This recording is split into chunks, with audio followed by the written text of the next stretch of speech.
तर आरक्षणाच्या मुद्द्यावरून अजूनही वार पलटवार होत आहेत, जाणून घेऊया त्याबद्दल। मराठा आरक्षणावर 4 ऑक्टोबरला पुढील सुनावणी। मराठा समाजाला 2 आरक्षण, कोणतं आरक्षण कायम ठेवायचं याबद्दल सरकारनं काही निर्णय घेतलाय का?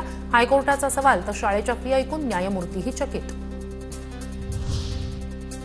आरक्षणाच्या मुद्द्यावर कॅबिनेटमध्ये गँगवॉर होईल, मंत्र्यांचे खून पडले तर आश्चर्य वाटणार नाही, खासदार संजय राऊत यांचं वक्तव्य।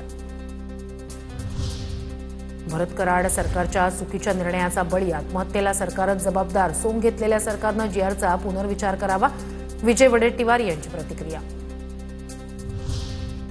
कुणाला नेपाळला सोडायचं हे ठरवणारे जरांगे कोण? जरांगेंना एकट्यालाच महाराष्ट्रात राहायचं आहे का? भुजबळ आणि जरांगेंनी वैयक्तिक टीका करणं टाळावं, विजय वडेट्टीवार यांची प्रतिक्रिया।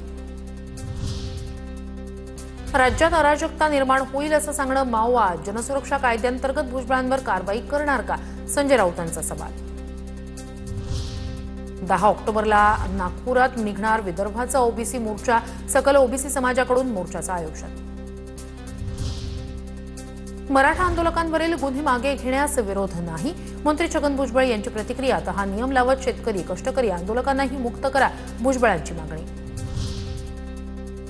बंजारा समाजाला एसटी प्रवर्गातून आरक्षण देण्यास आमशा पाडवींचा विरोध, सरकारनं बंजारा आणि धनगर समाजाला एसटी प्रवर्गातून आरक्षण दिल्यास सरकारमधून बाहेर पडणार, शिंदेंचे शिवसेनेचे आमदार आमशा पाडवी यांचा इशारा।